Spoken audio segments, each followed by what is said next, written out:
The star, Rachel Zegler, is unbelievably charmless in public. No one on the right side of America can stand the star of this movie. Rachel Zegler is extraordinarily woke, but she's woke in a way that's quite deranged. But you don't seemingly like your own character, so she comes off as an insufferable, whiny brat. She just sounds bitter and angry. I don't think they're gonna buy it. I don't think they're gonna watch it. I don't think they're gonna like it. A yellow-skinned cartoon has just fired the loudest cannon blast in the Snow White controversy. The minute The Simpsons released the teaser for Snowwoke, a razor-sharp parody aimed squarely at Rachel Zegler, Hollywood insiders knew the saga had reached a point of no return. What started as a modern Fairytale remake is now a pop culture wreck everyone can see in slow motion. Buckle up. We're walking through how a breakout star's dream project turned into meme material, industry cautionary tale, and, possibly, a roadmap for her redemption. The clip is only 30 seconds, but it slices deep. Springfield's cinema marquee flashes Snowwoke, a fairy tale for the empowered, while a Zegler lookalike delivers TED Talk sermons to bored villagers about dismantling the patriarchy. The gag, classic Simpsons timing, lands just as Rachel battles plummeting box office numbers and ruthless online commentary. For a franchise obsessed with staying topical, targeting her remake is the equivalent of stamping it culturally doomed. Once the longest-running sitcom decides you're a punchline, ordinary damage control stops working. Rewind a year. Rachel's Oscar-winning turn in West Side Story made her an overnight star. Disney rushed to announce her as Snow White, perfect vocal chops, brand new face, Gen Z appeal. On paper, it looked unbeatable. A Latina actress fronting a progressive reboot of Disney's first animated feature. Her socials lit up with fan art, major outlets gleefully crowned her the next Disney icon, and box office trackers predicted a billion-dollar run before a single frame was shot. Then the press tour began, and so did the cracks. It started with a throwaway comment. It's no longer 1937. In the viral clip, she joked that the original prince literally stalks Snow White and promised this version would dream about leadership, not love. Fans who cherished the classic felt slapped. Instead of balancing reverence with reinvention, the messaging cast the historic film as outdated trash. Each new appearance doubled down, jabs at old Disney tropes, pointed remarks about privileged white guys, and a now infamous demand to be paid every hour the film streams. What might have been sold as fresh empowerment quickly looked like condescension. The social media echo chamber detonated, and hashtag #GirlBossNo trended for the wrong reasons. Bloggers dissected every phrase. Conservative pundits framed her as proof of woke Hollywood run amok. Even casual moviegoers rolled their eyes at the negativity swirling before release day. Enter Peter Dinklage's critique. He slammed the source material for its backwards portrayal of people with dwarfism. Disney's response? Scrap the dwarfs entirely and replace them with a rainbow crew of magical creatures. One token dwarf included. Activists on both sides fumed. One camp argued Disney erased dwarf representation, the other accused the company of cynical box-checking. Suddenly, Rachel was defending changes she didn't authorize, trapped between disability advocates and anti-woke commentators. The script rewrites leaked, revealing the prince largely cut and iconic songs re-lyricized. Nostalgia diehards declared the remake Snow White in name only. Premiere weekend should have been triumphant. Instead, vloggers strolled into midday showings to find only 2 or 3 patrons. TikToks of cavernous theaters went viral. Rotten Tomatoes audience scores tanked instantly. IMDb nosedived to 1.6, territory usually reserved for bargain bin mockbusters. Analysts tallied projections. Domestic gross couldn't break even, international sales sputtered, and Disney's marketing spend looked irrecoverable. A Fairytale flop was official. Once a movie bombs, the internet feasts. Edits of Rachel lecturing woodland animals about union wages trended on X. A spoof trailer titled Snow White and the 7 Red Flags racked up millions on YouTube. Then the wildest twist. An AI-generated OnlyFans account using her face rocketed across Telegram channels, completely fake, but widely believed. That strangers could picture her pivoting to adult content underscored how far public perception had skidded. The line between satire and defamation blurred, and the star's management reportedly flooded platforms with takedown requests. Behind studio gates, the fallout turned cold.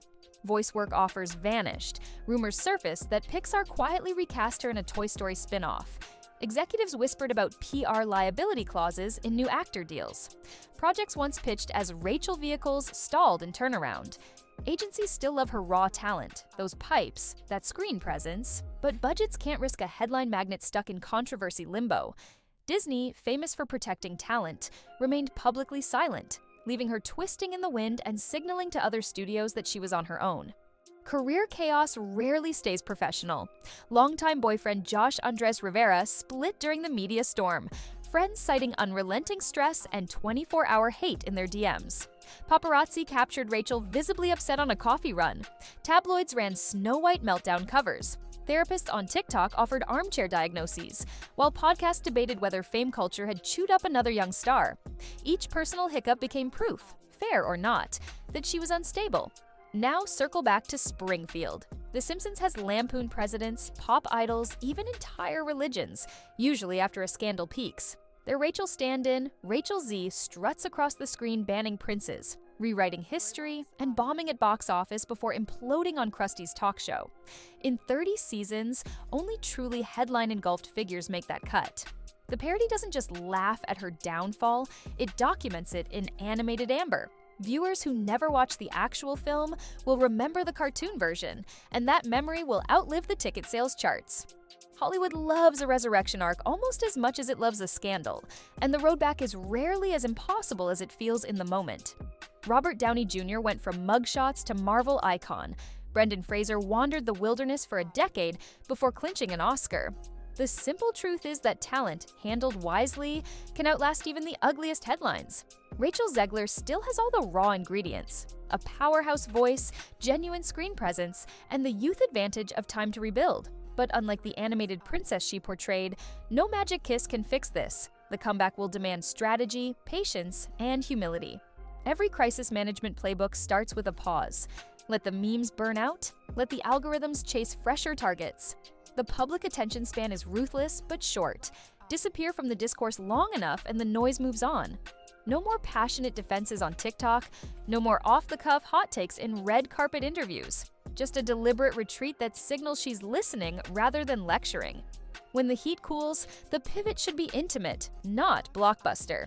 Think of Kristen Stewart abandoning Twilight scandal chatter by disappearing into indie darlings like Clouds of Sils Maria.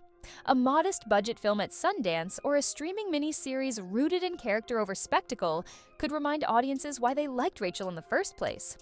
A role that showcases vulnerability, perhaps a period drama sans special effects, or a raw musical where her vocals carry the emotional weight, would reconnect her with critics and sidestep the woke remake stigma.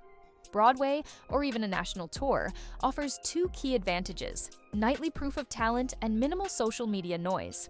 8 shows a week forces discipline, wins theater lover respect, and generates headlines about craftsmanship rather than controversy.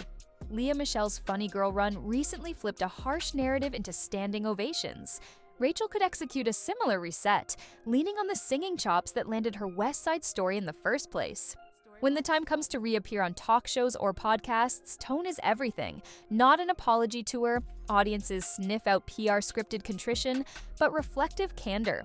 A conversation with a respected interviewer, think Variety's Actors on Actors, or a long-form sit-down with Vanity Fair, framed around lessons learned, not culture war talking points, can humanize her again.